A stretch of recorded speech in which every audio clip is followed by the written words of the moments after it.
Saudações, pessoal, tudo bem por aí? Espero que sim. Eu trouxe para vocês hoje um tema que ele está solto no meio do digital, assim, desaparecido, como se fosse uma nota de rodapé. Mas nós vamos fazer o quê? Nós vamos pegar essa nota de rodapé e levar a uma importância muito grande. Lá no item 13, no meio do item 13, está escrito assim, ó, direito e moral. O que nós vamos fazer hoje? Vamos pegar esse tema, nós vamos aprofundar e alargá-lo para que você tenha vários elementos, seja qual for a forma de abordagem desse tema na prova, caso seja o item da prova, você tem que estar preparado para o aspecto básico e para o aspecto um pouco mais profundo que acaba se esprairando por outros itens do edital. Então essa é a ideia hoje, tratar do tema direito e moral. Vamos então. Bom, o primeiro slide, que está aí na tela de vocês, é relação direito e moral. O que eu quero demonstrar para vocês com esse primeiro slide? Eu quero dizer para vocês o seguinte, o direito, ele é o aspecto normativo da vida em sociedade. É por meio do direito que nós nos obrigamos a nos comportar de determinada forma. Professor, mas a moral também faz isso. Sim, a moral também faz isso. Mas nós vamos ver a distinção entre os dois um pouco mais adiante. Mas vamos colocar então o direito nesse aspecto normativo da vida em sociedade. Essa estrutura normativa da vida em sociedade, ela possui uma estrutura lógica que se apresenta para a gente por intermédio de normas jurídicas. Mas o que é mais relevante saber aqui é o seguinte, essas normas jurídicas, elas representam o que a filosofia chama de dever ser. É o ideal visado pela norma, a meta que a norma visa atingir. De onde é que é extraído esse dever ser? Qual é o fundamento desse dever ser? Qual o valor fundamental que orienta o dever ser? Qual o ideal visado pela norma jurídica? São essas indagações que eu estou fazendo para vocês e são essas indagações que a filosofia faz há anos e anos dentro da filosofia do direito. Basicamente, é uma resposta muito comum que foi dada, foi dizer o seguinte, olha, o ideal visado pela norma são as normas socialmente bem aceitas. Ou seja, o ideal visado pelas normas são as normas de condutas que nós achamos adequadas. Ou seja, esse ideal nada mais é do que as normas morais. Ok? Então existe nesse primeiro aspecto um atrelamento, uma ligação muito forte entre o direito e a moral. Quando nós criamos lá no século VI a.C., ou seja, já faz um tempinho, quando nós criamos uma coisa chamada lei, obviamente, gente, que você não vai enxergar essa lei do século VI a.C. da mesma forma que você enxerga a lei hoje, que é criada por um parlamento e etc. Mas quando a gente criou essa lei, esse negócio chamado lei, a gente criou uma facilidade e uma dificuldade. Qual é a facilidade? A facilidade é a seguinte, a partir de agora, se você chega numa comunidade qualquer e você não sabe como deve se comportar, basta pegar um catálogo onde estão escritas essas leis e saber como deve se comportar. Você não tem que ficar fazendo teste de acerto e erro a todo momento para poder saber se pode ou não se comportar de determinada forma. Isso é uma conduta que é moldada de forma moral e não de forma jurídica, certo? Então você se comporta. Se as pessoas aceitarem, bem. Se as pessoas não aceitarem, você volta atrás. A vergonha tem um aspecto fundamental nessa ideia de incrustação de normas morais. Mas vamos lá. A facilidade, portanto, quando a gente cria a lei, é a seguinte. A gente diz, olha, nós agora temos um padrão de conduta que pode ser universalizável. Todas as pessoas vão saber como se comportar. Mas qual é a dificuldade? A dificuldade é a seguinte. Já que a norma jurídica ela visa um ideal, ela visa concretizar um valor fundamental, se a norma de direito, se a lei contrariar esse valor, que nós vamos chamar aqui de moral, qual dos dois deve prevalecer? Uma pergunta que pode ser feita na sua prova, isso já caiu na Justiça Federal, que é a seguinte: um juiz ele é moralmente obrigado a aplicar de forma justa leis injustas ou deve ser orientado por princípios de uma lei superior? Basicamente, a questão que eu acabei de botar para você é a seguinte: a lei se basta em si mesmo ou existe algum valor superior à lei que pode servir de fundamento às decisões judiciais? Mais vale aplicar a lei ou ser justo? Ou até que ponto o direito se identifica com o justo? Uma pergunta boa para você raciocinar. De novo, minha tese é a seguinte: quanto mais você raciocina nesses temas que eu estou passando para vocês, mais bem preparado você chega na sua prova, tá bom? Então vamos lá. Qual é o encaminhamento possível para esse tipo de indagação? Note, portanto, que quando eu estou falando de justiça, eu estou falando de um padrão que a sociedade aceita como correta, como justa em determinadas circunstâncias. Então eu estou aqui sem fazer distinção entre justiça e moral, ok? Moral, conjunto de regras que a sociedade aceita como correta. Justiça, um padrão normativo a ser aplicado numa situação concreta que a sociedade acha correta. Então eu estou fazendo aqui uma ligação muito íntima entre moral e justiça. Então, o direito deve se atrelar à justiça ou deve seguir um padrão distinto? Como é que você vai encaminhar essa pergunta, essa resposta? Primeira coisa, não tem resposta unívoca, certa, para responder esse tipo de coisa.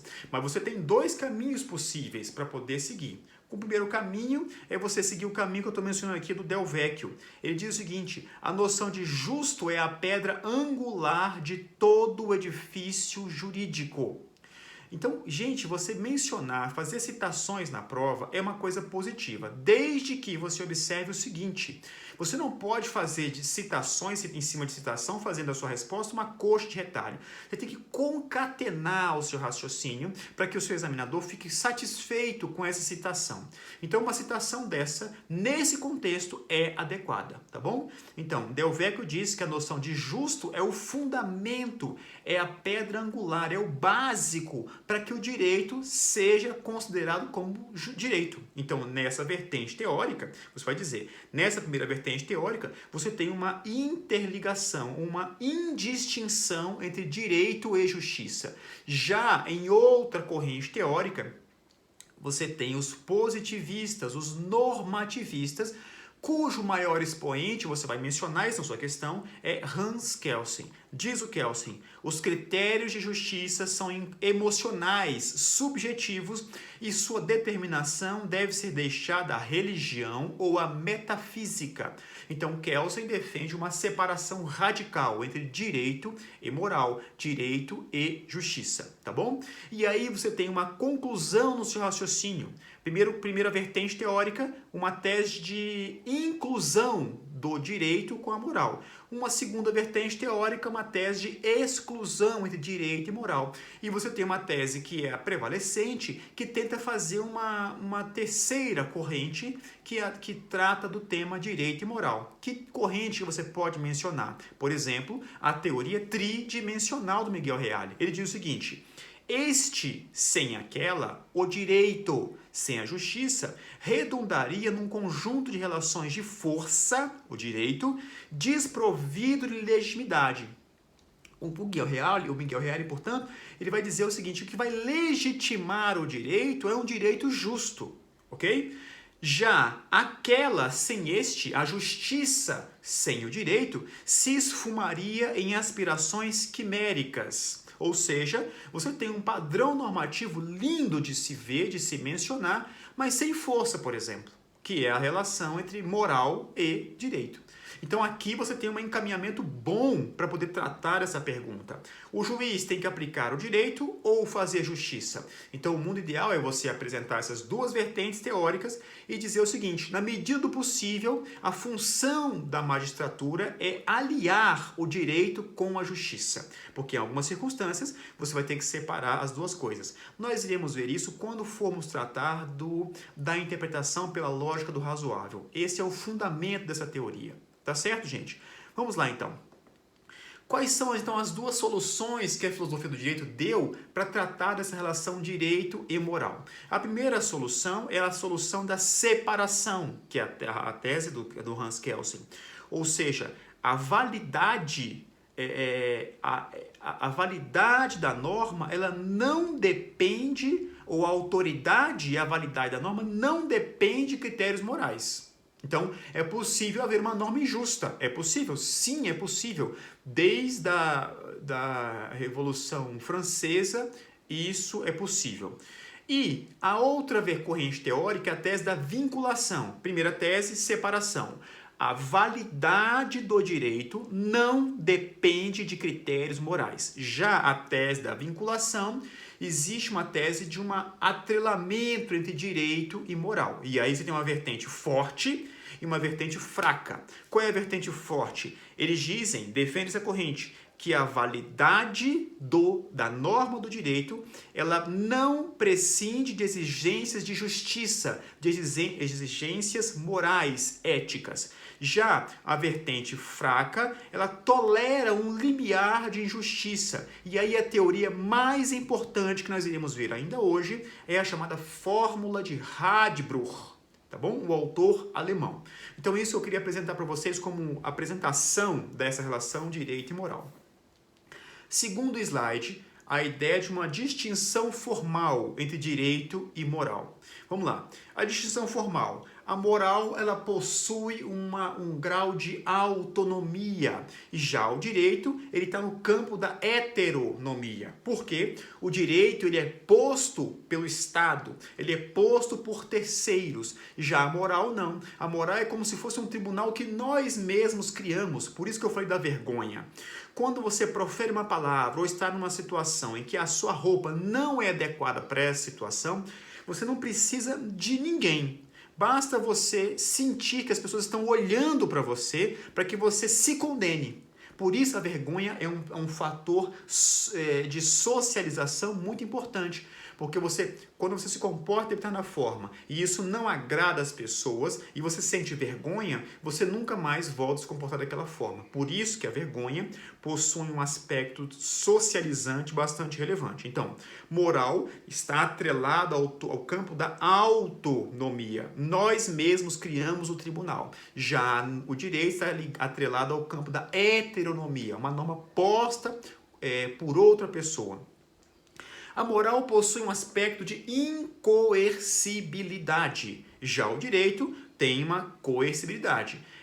O descumprimento de uma norma moral não gera uma punição bem organizada.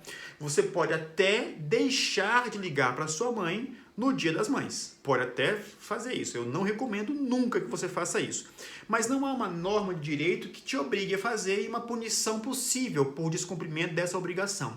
Já o descumprimento de uma regra jurídica, ela implica numa punição que é pré-determinada, a norma moral não tem essa pré-determinação, e ela é imposta, a imposição da norma jurídica, ela é imposta por um corpo pré-fixado de pessoas competentes para impor a norma, tá bom? Então, o moral é incoercível e o direito é coercível.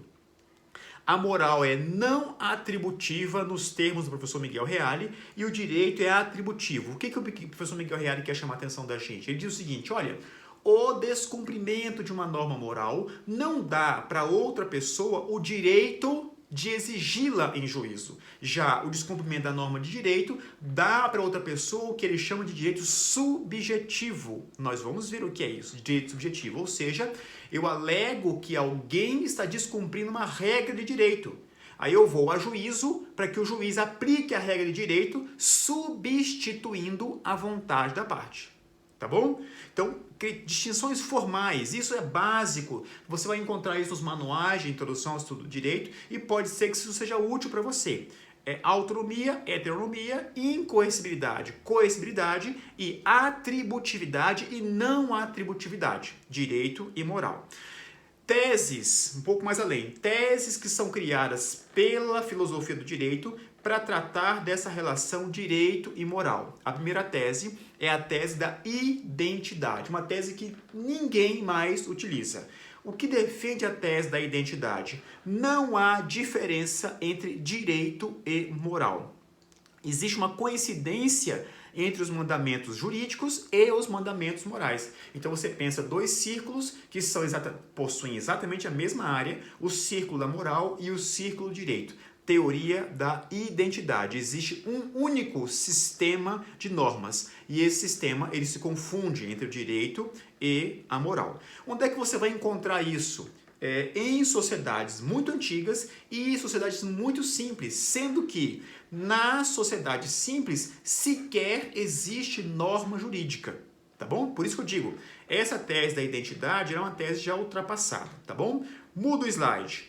Mínimo ético, nós temos aqui uma teoria um pouco mais sofisticada. Autor dessa teoria é Jeremy Bentham, que é um autor utilitarista. A gente não tem muito tempo aqui para tratar, mas o Jeremy Bentham é um autor fundamental para a gente entender, por exemplo, o conceito de justiça. Nós vamos falar sobre ele um pouco mais adiante. E um outro autor que agregou elementos da teoria do Bentham chama Jelinek, George Jelinek. Eles criam, o Bentham cria e o Jelinek sofistica a teoria do mínimo ético. O que diz a teoria do mínimo ético? Nós temos dois círculos concêntricos. O direito é o círculo menor. Eu tentei representar no desenho para vocês aí. O direito é um campo menor e a moral é um campo maior. Ou seja, tudo que é jurídico está dentro da moral. Já nem tudo que é moralmente relevante tem relevância para o campo jurídico, tá bom? Teoria do mínimo ético. Outra teoria dos círculos secantes. Você tem dois círculos de iguais áreas ou áreas diferentes, isso é irrelevante, e você tem áreas em que os dois raciocínios se comunicam, direito e moral. Você tem áreas que são puramente morais e você tem áreas que são puramente jurídicas. Tem exemplo? Vamos lá. A obrigação, por exemplo, de ligar para a mãe é uma obrigação puramente moral, não há reflexo jurídico nisso, tá bom? A não ser que ela bata em você, mas aí é uma outra coisa. Já, por exemplo, prazo processual. O prazo processual é uma norma estritamente jurídica. Não há relevância moral em você reduzir de 15 para 14 dias o prazo para contestação, tá bom? É uma questão puramente jurídica. E você tem uma área de interseção entre esses dois raciocínios, que você tem normas que são jurídicas e, ao mesmo tempo, morais. Então, quando você congrega, traz para dentro do direito o princípio da moralidade, você está colocando uma regra de direito que também é moral. Probidade administrativa. Então, você tem um conjunto de regras que são regras moralmente relevantes e e juridicamente relevantes. É o que defende a teoria dos círculos secantes, tá bom? Teorias básicas. Muda o slide que aparece tese da separação. Aqui, gente, nós vamos tratar efetivamente do debate que é atual. É muito atual para vocês chegarem nessa prova tinindo para discorrer longamente sobre direito e moral. Vamos lá. Eu mencionei, por exemplo, anteriormente que existe uma tese chamada tese da separação. O que defendem esses autores? É a vertente normativista do direito, é a vertente do juspositivismo. Qual é o autor principal? Hans Kelsen. Vamos lá. Essa tese da separação defende a seguinte ideia. Existem dois círculos que são absolutamente independentes um do outro. Se houver contato entre eles, esse contato vai ser um contato puramente eventual, não obrigatório. Tá bom? Tese da separação. Para eles, o fenômeno jurídico é diverso das obrigações morais e não vai se comunicar necessariamente. De novo, pode se comunicar? Pode, mas é uma comunicação eventual. Quais são os argumentos fundamentais dos que defendem a tese da separação? Eles dizem o seguinte, olha, existe uma pluralidade de sistemas morais. O que é certo para mim pode não ser certo para você. O que é certo para você pode não ser certo para o seu vizinho. Depende de um contexto, de uma cosmovisão que não é idêntica em toda a sociedade. Se nós temos cosmovisões distintas, se nós temos uma pluralidade de sistemas morais, nós não podemos achar que a validade do direito tem que estar atrelada a algo que não é seguro, porque isso gera, portanto, uma insegurança jurídica. Você ia criar tantas exceções ou derrotabilidades, se der tempo a gente conversa sobre essa palavrinha, derrotabilidade, tantas exceções que o direito perde sua força, a sua execuibilidade, tá bom? O que defende, portanto, a tese da separação entre direito e moral? Ele diz o seguinte: a validade do direito decorre do quê? Do processo legislativo.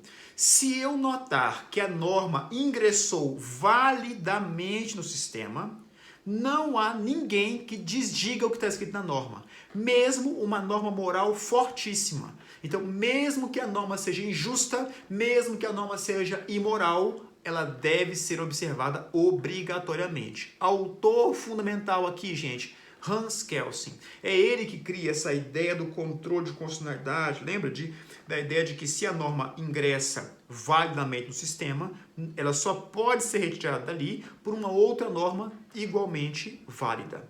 Tá bom? Vamos lá. Próximo slide, eu trouxe aqui alguns elementos e algumas citações do Kelsen para que você guarde em seu coração.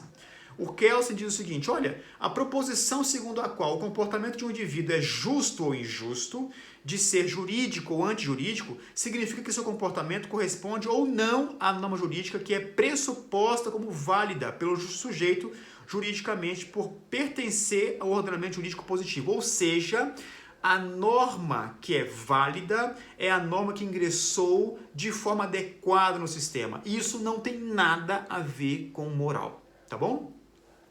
O que é que a teoria pura do direito do Kelsen quer estudar? Ele vai estudar o quê? Uma análise estrutural da lei positiva. Atenção, o Kelsen não rejeita a contribuição de outras ciências para o direito.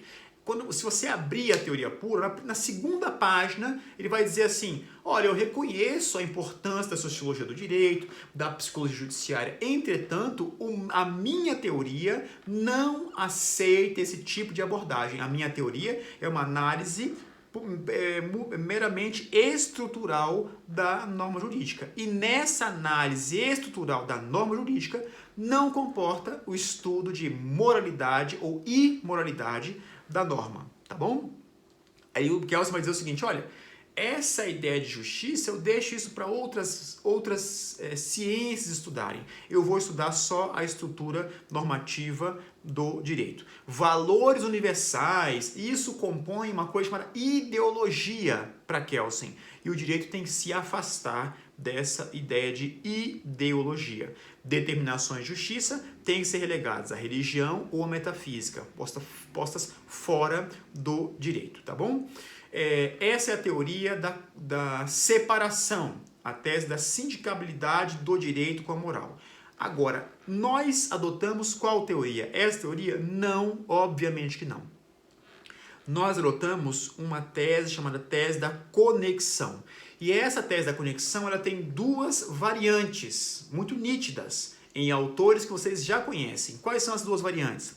A primeira é chamada de moralismo jurídico radical e uma outra chamada de moralismo jurídico moderado. O radical é aquele que defende uma identidade de direito e moral. Tá? Já o moderado, que é o que nós adotamos em grande parte do mundo ocidental, nós temos aqui uma outra cisão, e agora sim, uma cisão com autores que vocês devem saber colocá-los, esses autores, em caixinhas específicas. Vamos lá. O moralismo jurídico moderado, ele diz o seguinte: olha, eu não estou dizendo que existe uma identidade normativa entre direito e moral. Não. Eu estou dizendo que o direito ele permanece aberto para questões morais. Existem valores importantes na sociedade e esses valores influenciam sim não só a elaboração do direito, como também a sua interpretação, tá bom? Então, o direito para esse moralismo jurídico moderado, ele seria adequado do ponto de vista normativo e também justo. Essa é a tese do moralismo jurídico moderado.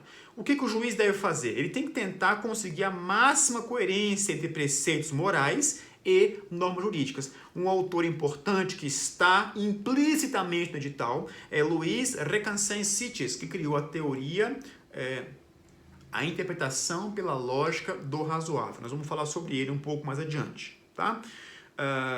Então vamos lá. Existem duas manifestações. Então vamos lá. Tese da separação, Hans Kelsen. Tese da conexão. Essa tese da conexão se divide em um moralismo jurídico radical e um moralismo jurídico moderado. Vamos falar agora do moralismo jurídico moderado. Esse moralismo jurídico moderado se divide novamente em duas teorias. A da validade do direito, ou a chamada correção externa, teoria da validade, e a interpretação jurídica, que é a correção interna do direito. Vamos então falar da corrente da correção externa do direito. Vira o slide aí. A correção externa do direito, que é chamada, que eu estou chamando aqui de moralismo de validade, é a seguinte: a validade de uma norma jurídica depende de critérios morais. E aí, gente, tem um cara que é fundamental que você saiba o contexto que ele escreve para entender esse debate de direito e moral tal como acontece hoje. Quem é esse cara? É um sujeito chamado Gustav Radbruch. O livro dele está ali atrás, não vou pegar não.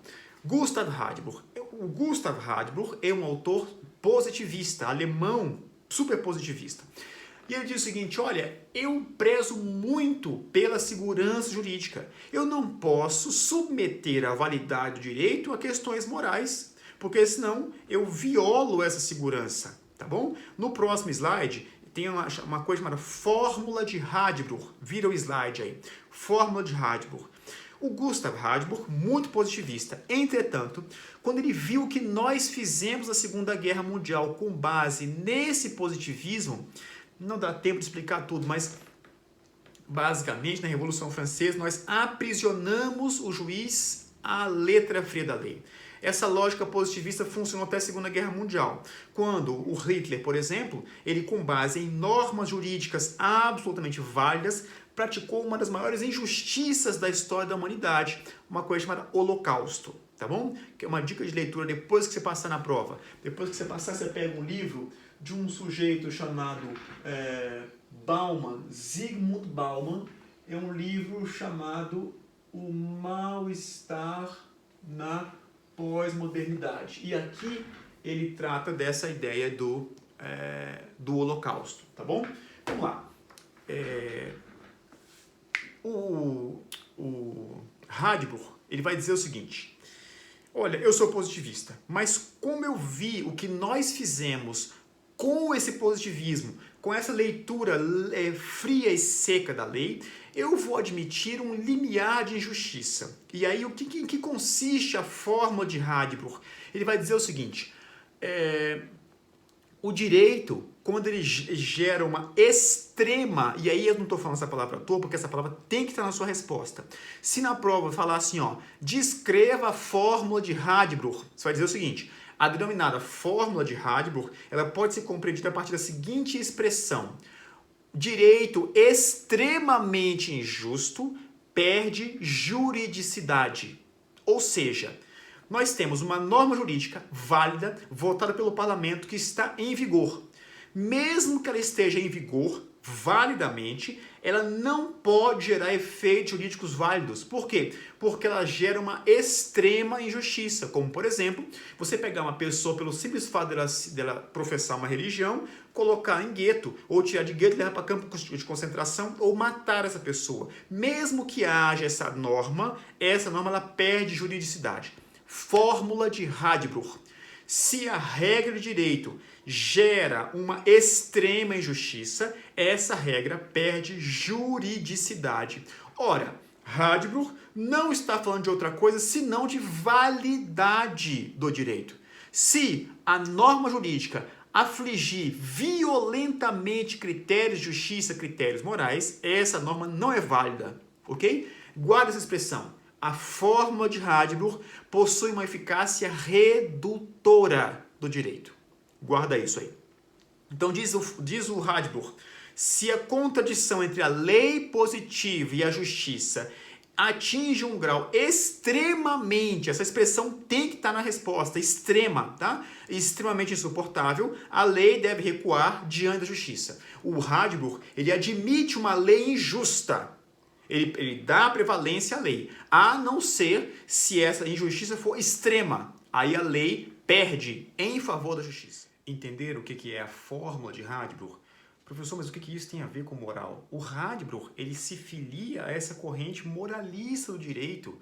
É uma corrente da validade, tá bom? Ou seja, a norma perde validade quando ela violar de forma muito agressiva esses critérios morais de justiça, tá? E aí, o que é importante aqui mencionar é o seguinte: essa tese do Radbruch, ela é usada nada mais, nada menos por um sujeito chamado Robert Alexis nesse livro aqui, ó. O Robert Alexis, ele fala o seguinte: eu concordo com o Radbruch, inclusive ele menciona aqui no livro, eu concordo com o Radbruch que o direito extremamente injusto ele não é direito. Então, o que nós temos que fazer? Eu tenho que achar um critério, esse dever ser, um critério que seja universalmente aceito. E que critério é esse? Porque se eu submeter o direito a critérios subjetivos, particularistas, eu violo a segurança jurídica.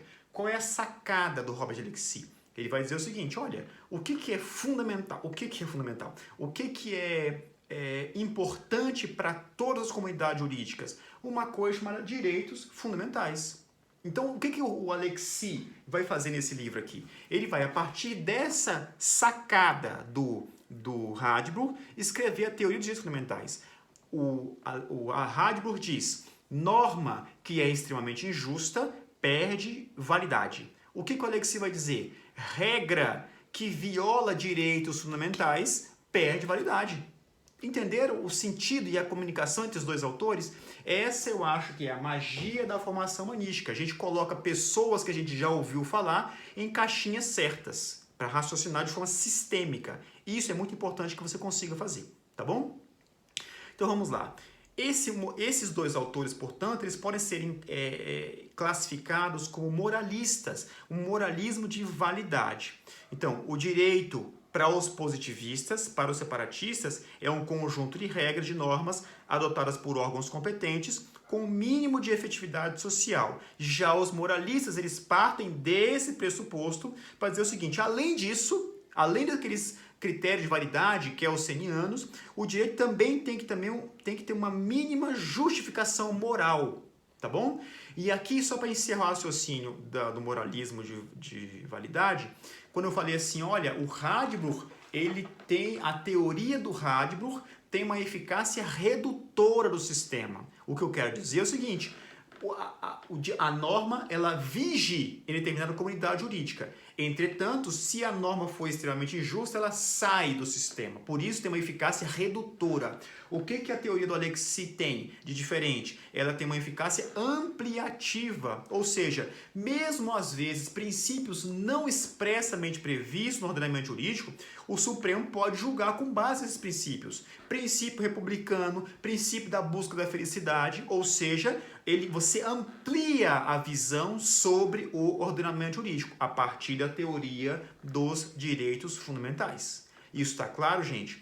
Essa, portanto, é a corrente do moralismo que a gente está chamando aqui de correção externa do direito ou moralismo de validade.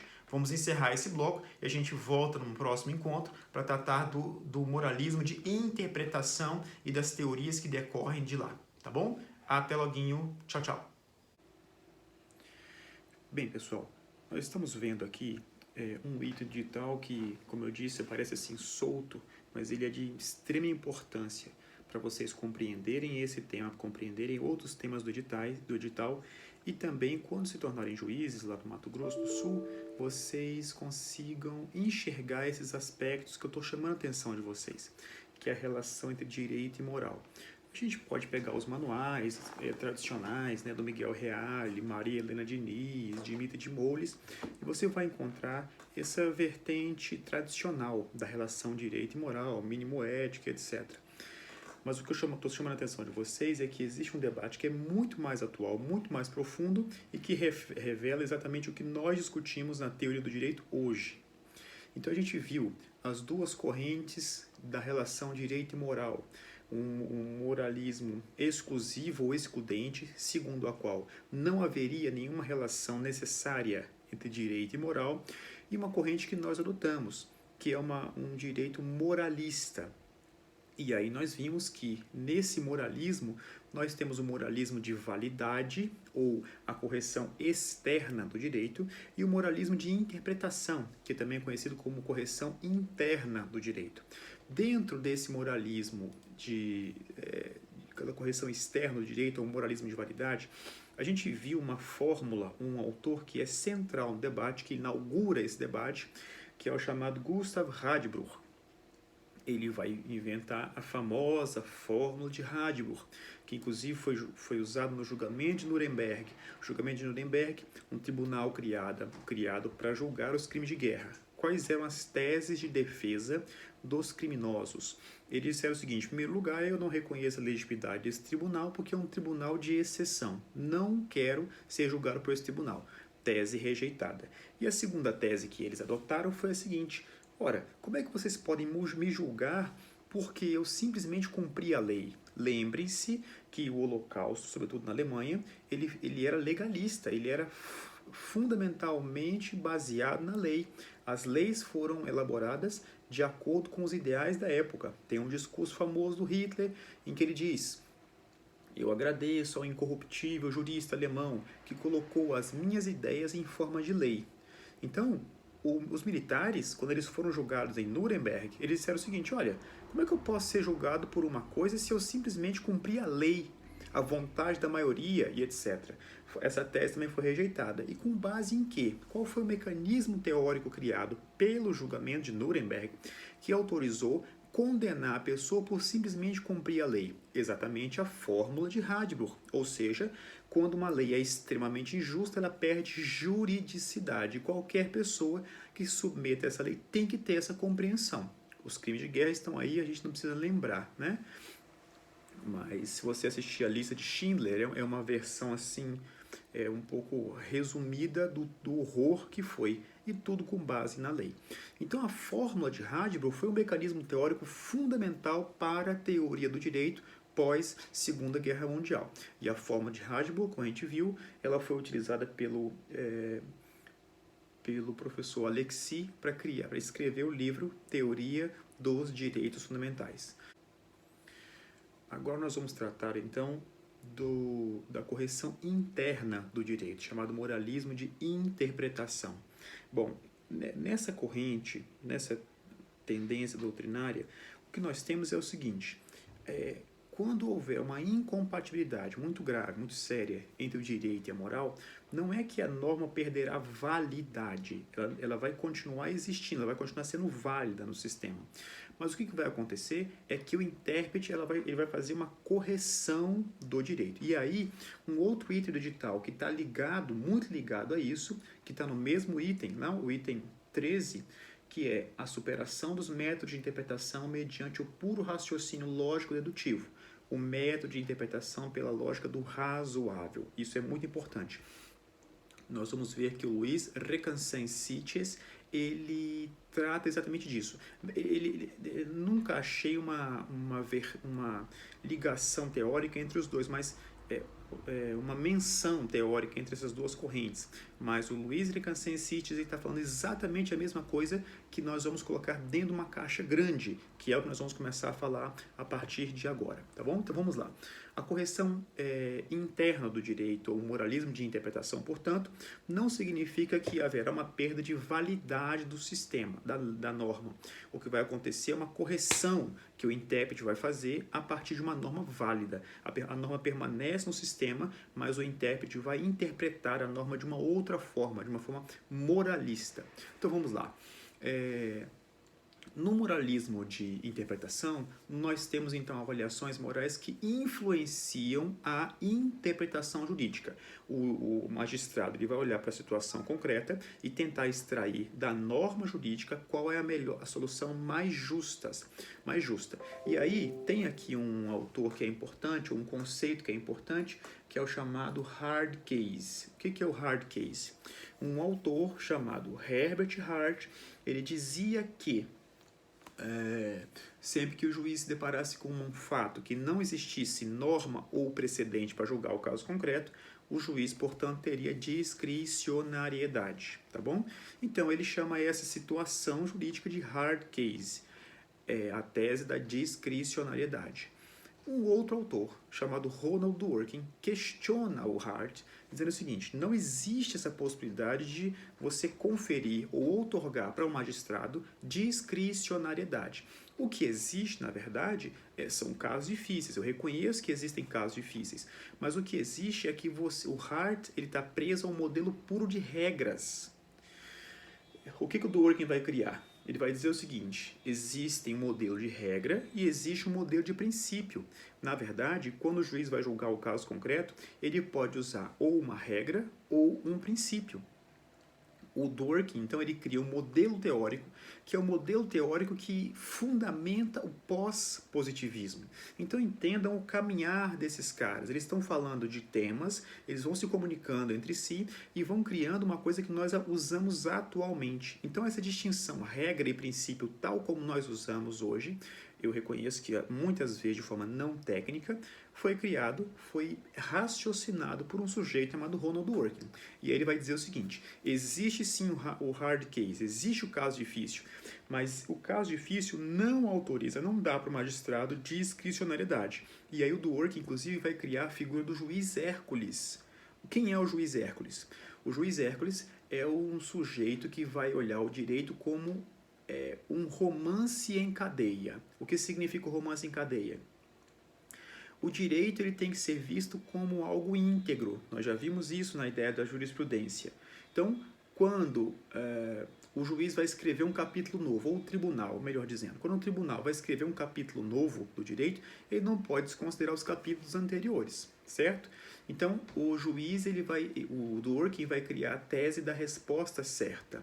O juiz ele vai escarafunchar todos os casos anteriores e tentar extrair desses casos anteriores um princípio jurídico que vai fundamentar casos difíceis no futuro.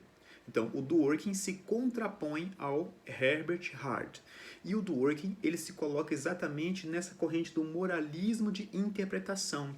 Não é que a regra ela vai perder validade. Não, a regra vai permanecer válida, mas ela só não vai ser utilizada naquele caso específico. E aí, gente, tem uma palavrinha aqui que é importante, que é a ideia de derrotabilidade. Que, ao que tudo indica, foi a teoria adotada pelo 489 do Código de Processo Civil, quando ele disse que o juiz poderia ponderar duas regras. Uma observação, então. Ponderação é uma lógica do Robert Alexis. O Alexis escreveu a obra dele depois do Dworkin. E o Alexis diz o seguinte: sempre que houver uma colisão entre dois direitos fundamentais, o que o juiz vai fazer?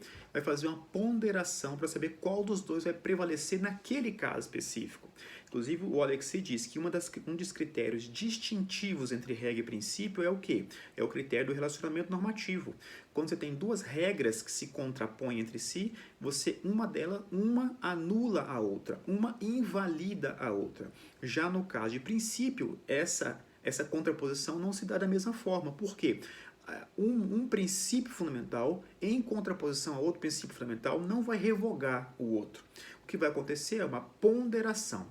Então, um critério distintivo entre regra e princípio para Alexis é o critério do relacionamento normativo, que é o que o Dworkin dizia: duas regras é tudo ou nada. Ou você usa uma, ou você usa outra. Não tem como você fazer uma ponderação entre duas regras. Já no caso de dois princípios, é no modo mais ou menos. Essas expressões que você tem que decorar.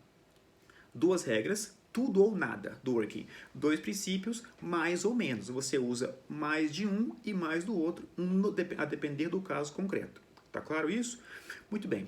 Então, a moral aqui não é um critério de validade do direito, é um critério de interpretação. Então, o Dworkin, quando ele cria essa ideia do juiz Hércules, juiz como integridade, ele está criando um moralismo diferente. Ele está dizendo que não é um moralismo de validade, sim um moralismo de interpretação.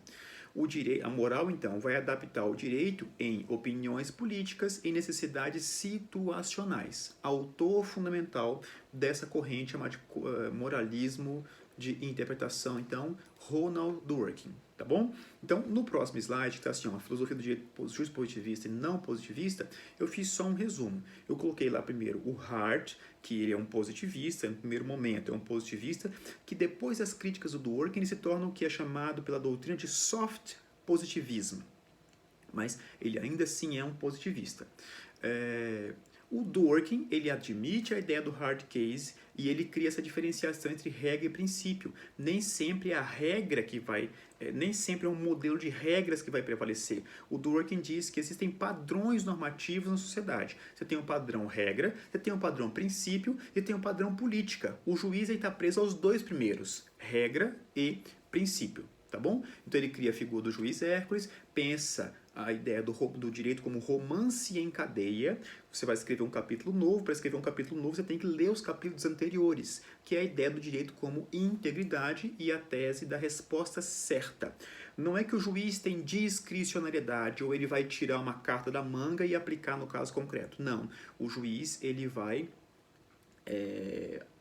escolher a melhor solução a partir dos casos anteriores. Vimos também a fórmula de Radbruch, né? Direito tido como extremamente injusto não pode ser considerado direito, e isso acarreta invalidação da lei. O que o Alexis faz na obra dele? Ele junta os dois. Ele pega a distinção regra e princípio do Dworkin e pega a fórmula de Radbruch para poder escrever o livro chamado Teoria dos Direitos Fundamentais e a ideia da regra da ponderação. Sim, eu mencionei aqui a ideia da derrotabilidade. A derrotabilidade é uma tese criada pelo Hart, segundo a qual é possível haver um mais ou menos em relação a duas regras. Porque se você pegar o 489, você vai ver lá que o juiz, parágrafo 4º, se salvo engano, o juiz ele tem que justificar a ponderação de normas. A gente já sabe, a essa altura do campeonato de formação humanística, que uma norma é o gênero da qual são espécies regra e princípio, tá bom? Regra e princípio, espécies do gênero norma.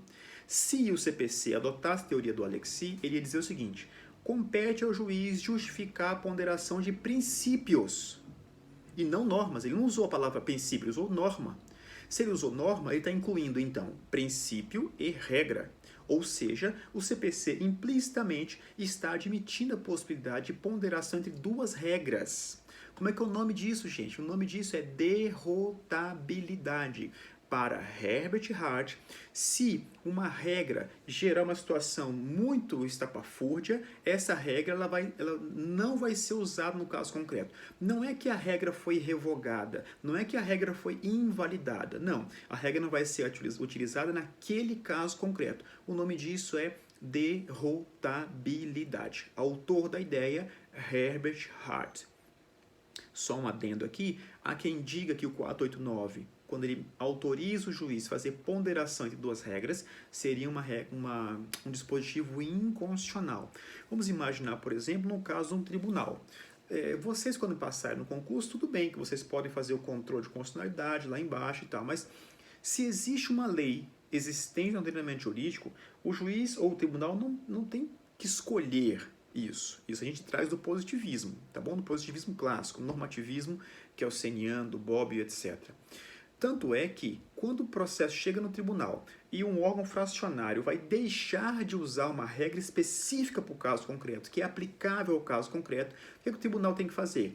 Instaurar o incidente de inconstitucionalidade, mandar para o órgão especial diz se é constitucional ou não, e depois devolve para o órgão fracionário para julgar. Ou seja, um órgão colegiado não pode deixar de usar a lei ou uma regra específica para o caso concreto, sob pena de violação ao enunciado número 11 da súmula vinculante do Supremo, que é a cláusula de reserva de plenário. Não pode deixar de seguir a lei.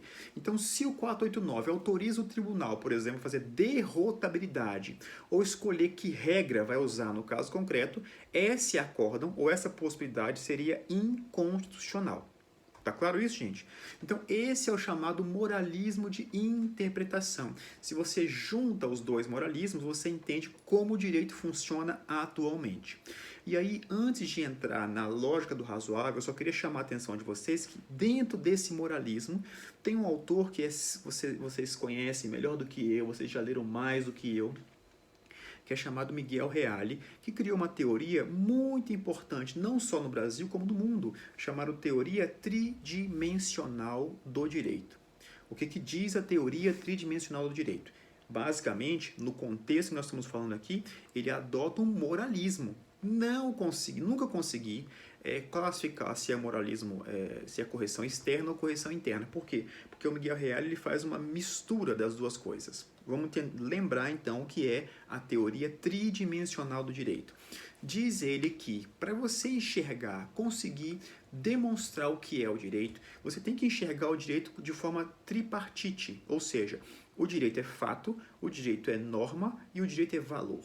Vamos lá. Direito como norma. Aqui, o Miguel Reale não abandona os critérios de validade ou não abandona a importância do Kelsen, do positivismo para o direito. Ou seja, é necessário, para você estudar o direito, você estudar também os critérios de validade, como uma norma ingressa validamente no sistema, etc. Ou seja, o moralismo do professor Miguel Reale não abandona o direito, não abandona a lei. E a lei faz parte do sistema. Então, primeira coisa, o direito é norma. Segunda coisa, sim, a forma ou a parte da teoria jurídica que estuda essa coisa é chamada de positivismo, tá bom? Ele vai estudar a vigência do direito. A vigência é o aspecto temporal da validade, tá bom? Norma. Então, todo o aspecto positivista está incluído aqui. Mas ele vai reduzir o direito a isso? Não. Ele vai incluir dentro do direito uma coisa chamada fato. Ou seja, o professor Miguel Reale ele não admite a possibilidade de haver uma norma abstrata, solta, voando sobre as coisas. Não. A norma, para ela ter vida, ela necessita de um fato que vai se subsumir a essa norma. A norma ela vai incidir sobre o fato. E aí, nós temos também aqui uma espécie. Assim como o estudo da norma diz respeito à vigência, tá? O estudo do fato tem a ver com a eficácia. O professor Miguel Reale vai dizer o seguinte: de nada adianta você ficar estudando direito ou criando normas que não conseguem transformar a realidade, que não conseguem transformar o mundo real. Então, o direito também é fato. Ok? E aí, numa concepção unilateral, se você estuda o direito somente nessa vertente, você está fazendo o que ele chama de sociologismo. Se você estuda o direito pela simples ótica da validade, você está chamando, o professor Miguel Reale chama isso de normativismo abstrato. Que é suficiente? Não, não é suficiente. Ele é interessante? É interessante, ele é importante para o direito, mas não é suficiente. Então, o estudo da norma é o normativismo. O estudo do fato é o sociologismo. E, por fim, ele inclui uma coisa que aqui é a chave da compreensão da teoria tridimensional, para entender a teoria tridimensional dentro desses moralismos que eu estou falando, que é a ideia de valor. Diz o professor Miguel Reale, você não consegue entender o direito, você não consegue explicar o direito se você não colocar o direito dentro de um contexto grande, e dentro desse contexto você tem o compartilhamento de valores sociais que são relevantes. Então, você pode ter, por exemplo, o mesmo fato e a mesma norma. Se você usa esse mesmo fato e a mesma norma na década de 50 do século passado, e você vai usar esse mesmo fato e essa mesma norma hoje, você muito provavelmente não vai usar essa mesma norma e esse mesmo fato do mesmo jeito, certo? Tem uma decisão muito polêmica do ministro Marco Aurélio quando ele menciona a ideia do estupro de vulnerável. Ele disse o seguinte: você não pode pegar uma regra que foi criada lá na década de 70, 60, onde a sexualidade tinha uma forma de ser enxergada e você usar essa mesma regra para usar no mesmo fato atualmente. Por quê? Porque os valores mudaram. É isso que o professor Miguel Reale está chamando a atenção da gente. Além do normativismo, você tem critérios de justiça, você tem critérios éticos que se transformam. A sociedade se transforma na medida que o tempo passa e, por conseguinte, o direito também tem que se transformar. É por isso, por exemplo, que o professor Miguel Reale chama de jurisprudência do direito vivo. A norma é o direito fixo. O que a jurisprudência faz? Ela vai pegar essa norma e saber interpretar a norma para os casos concretos. Nessa interpretação, o tribunal vai atualizar o direito de acordo com os valores atuais e não com os valores retroativos de quando a lei foi feita. Tá bom? Então, para isso, a gente tem que lembrar que o direito para o professor Miguel Reale é fato, é valor e norma. Ou seja, nós temos aqui mix dessa teoria tridimensional que inclui o professor Miguel Reale no moralismo. Não é moralismo de validade, mas também não é um puro moralismo de interpretação. É um terceiro termo aí nessas duas teorias, tá bom? Então, o valor é a validade ética da norma, dizia o professor Miguel Reale. E isso vai redundar num fundamento, que ele chama de fundamento axiológico. Ele vai dizer, toda regra de comportamento tem por fundamento fazer justiça. Quando você vê vários homens batendo em mulheres, quando você cria a Lei Maria da Penha, você está dizendo o seguinte, essa situação é injusta. Eu tenho que criar uma lei para mudar essa injustiça. Esse é o fundamento axiológico do direito. Entenderam? Então existe um moralismo aqui. A norma, o estudo da norma, é o estudo da validade formal ou técnico-jurídica. É a ideia da vigência da norma. E, por fim, o fato. O fato é a vontade social do direito. O que o direito quer transformar? Qual a eficácia do direito? O direito ele conseguiu transformar a realidade ou não? O direito foi eficaz ou não? Então aqui você tem a eficácia jurídica, que é aquela do professor José Afonso da Silva, né? Eficácia limitada, contida e plena. E você tem uma eficácia sociológica do direito, que é essa ideia do fato que o professor Miguel Reale lembra a gente, tá bom? Então, dentro desse contexto de moralismo, nunca se esqueçam de mencionar, caso tenha essa oportunidade, o professor Miguel Reale Júnior. Muda o slide. O slide chama-se Filosofia do Direito, questões. Questão 1, TJDFT 2012 e a segunda do Paraná 2014. Para você raciocinar comigo aqui o seguinte. Essa questão já caiu na prova, não precisa estudar isso não, porque não vai cair de novo. Mentira, está aqui demonstrado que, eventualmente, o mesmo tempo pode cair em provas diferentes. Então, e esse tema trata dessa parte final do item 13 aí, o método da interpretação pela lógica do razoável. Vamos então explicar o que se entende por lógica do razoável, abordando especialmente os seguintes tópicos: os principais elementos que a diferenciam a lógica formal ou matemática aplicada ao direito e qual a sua importância, se alguma, para o trabalho do julgador. A segunda questão é: disserte sobre a superação dos métodos de interpretação mediante puro raciocínio lógico dedutivo e o método da interpretação pela lógica do razoável. Para tanto, desenvolva 1. O papel da norma, 2. O papel do magistrado, 3. Cláusulas gerais e normatividade dos princípios e 4. Colisões entre normas e ponderação e 5. Argumentação. Então, note que isso tudo tem a ver com a ideia da lógica do razoável. O que é a lógica do razoável? No próximo slide, eu coloco aqui uma visão assim prospectiva do direito. Nós tínhamos o direito natural. O direito natural era aquele que era criado pelos filósofos, pelos sábios da época, porque eles tinham uma visão que eles conseguiam enxergar algo que estava no cosmos e traziam essa cosmovisão para baixo e diziam como nós íamos nos comportar enquanto sociedade. Nós íamos basicamente copiar essas regras ideais e aplicá-las no caso concreto, direito natural. A partir do século XIX, a gente abandona essa perspectiva e diz o seguinte: não, o que é a norma que nós vamos nos submeter é a norma que nós mesmos, enquanto sociedade, criamos. Aí vem a ideia da Revolução Francesa e as coisas que vocês já sabem. Aqui, o juspositivismo criou a cientificidade do direito. E nessa cientificidade, ele quis criar um cientista ideal. O que é o cientista ideal? É aquele que consegue chegar na conclusão independentemente das convicções pessoais dele, do que ele acha certo ou errado. Isso é a ciência do século XIX, uma ciência absolutamente objetiva, absolutamente isenta, uma coisa que nós já descobrimos que não é verdade. É impossível criar uma ciência absolutamente isenta. Então, nesse caráter de cientificidade que é dado ao direito pelo juspositivismo, nós criamos uma racionalidade da lei e uma neutralidade do intérprete. A gente queria dar um caráter de ciência ao direito. E aí a gente sempre mencionava o seguinte: é a vontade da lei, não é a minha vontade, intérprete, é a vontade da lei. E o intérprete é simplesmente um cara neutro, impossível isso, viu, gente? Neutro, e ele vai simplesmente aplicar a vontade da lei no caso concreto. Nesse mecanismo, você cria uma lógica positivista que vai exigir do intérprete o emprego de uma lógica puramente formal? Basicamente, quando a gente cria o direito enquanto ciência, qual é o nosso critério de ciência que existia na época? Matemática e física. Então, a ideia do silogismo.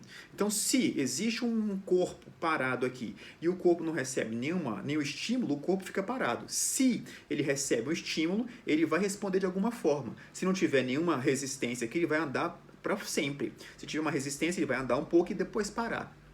Então, a ideia de causalidade é importantíssima para a ciência. O direito pega isso para si e fala o seguinte, olha, é uma lógica puramente formal. Se acontece o fato previsto da norma, o resultado que a norma prevê também tem que ser aplicado no caso concreto. É a ideia do silogismo. Nós já vimos que o pós-positivismo, com essas ideias do Robert Alexy, do Ronald Dworkin, isso agride um pouco essa lógica puramente formal. E aí, quando a gente criou essa lógica puramente formal, nós criamos os métodos tradicionais de interpretação. Grande parte dado ao professor do Marx chamado Savigny. Ele dizia o seguinte, olha, você tem um método gramatical ou literal, e aí você vai pegar o sentido filológico da palavra, o sentido linguístico da palavra. Então, se está escrito verde, você não pode, enquanto intérprete, ler azul, porque isso viola a regra gramatical de interpretação, tá bom? E nós sempre vamos imaginar que o sentido gramatical é o sentido mais pobre do termo.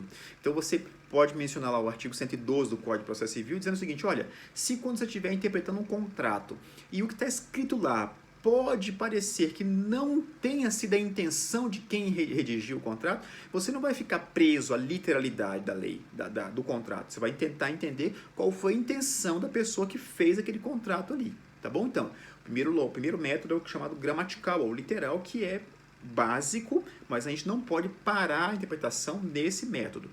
Outro, lógico. O lógico, você desenvolve, obviamente, um raciocínio lógico. Você vai transcender um pouco o teor da palavra e tentar explicar, a partir da palavra, o alcance e a intenção daquele texto ali. Algumas vezes é possível, é necessário até, tentar entender quais são as motivações políticas, históricas e ideológicas para a elaboração daquele texto normativo ali. Então, interpretação lógica. Além disso, na interpretação lógica, você tem uma colocação dentro de um contexto maior que está diante de uma interpretação sistemática, ou seja, a lei não existe isoladamente. Você tem que colocar essa lei em consonância com outras normas. Então você tem o Código Comercial, o Código de Defesa do Consumidor. Você não pode pegar a sua lógica consumerista para interpretar o Código Comercial. Você tem que separar os dois. Outra coisa, na interpretação sistemática, você também não pode colocar um parágrafo que está preso a um artigo, um caput, e arrastar esse parágrafo para outro artigo. Porque não tem a ver com a sistemática daquela norma ali, daquele código ali. Tá? Interpretação sistemática. Você tem que colocar a sua interpretação de acordo dentro de um lugar específico para poder saber qual é a intenção do legislador no caso concreto. E por fim, o que eu pulei aqui é o método histórico. Qual é o método histórico? Eventualmente, a gramática não te ajuda, a lógica não te ajuda e a sistematicidade também não te ajuda. O que você tem que fazer? Você tem que voltar lá nos debates legislativos para tentar entender por que é que essa lei foi feita. Esse é o método de interpretação histórico, tá bom? Você vai na origem do texto, nos projetos de lei, nas votações. Então, esses são os métodos tradicionais de interpretação do direito. Gramatical, lógico, histórico e sistemático. O que o Luiz Requesens-Sitjes diz? Ele fala o seguinte, olha, esses métodos tradicionais, eles não dão conta da complexidade da sociedade. Atenção, ele vai dizer o seguinte, o direito enquanto teoria científica, ele foi feito a partir de uma lógica físico-matemática.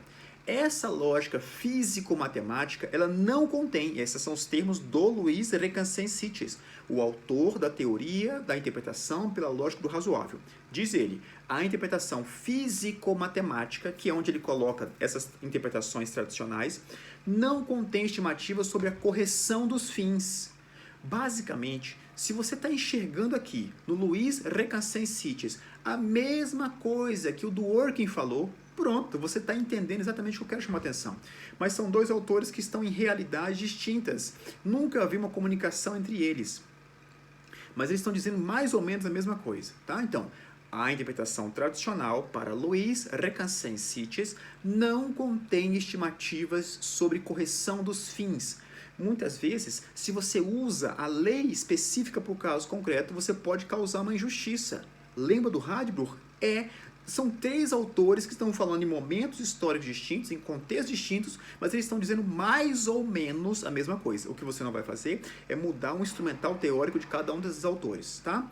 A lógica racional, diz Louis Recassin-Sitches, não contém ponto de vista de valor. Ora, não é o que o professor Miguel Reale falou? Sim, há um debate, há uma comunicação do Miguel Reale com Louis Recassin-Sitches, tá bom?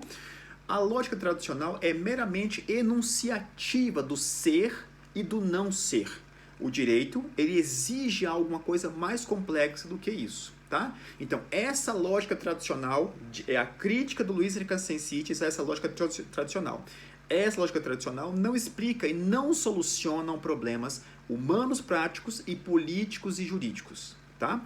Ele diz, um exemplo que é muito tradicional na interpretação pela lógica do razoável, inclusive mencionado mais de uma vez em acordo do Supremo Tribunal Federal, é uma plaquinha, é uma história que o Louis Recassin-Sitches conta no livro dele, uma plaquinha que tem no trem, dizendo o seguinte, é proibida a entrada de cães, não pode entrar cachorro aqui no trem. Aí chega o cara com um cachorro querendo entrar, o guarda fala assim, não, você não está vendo a placa? Existe uma regra dizendo, não pode entrar cachorro aqui, certo?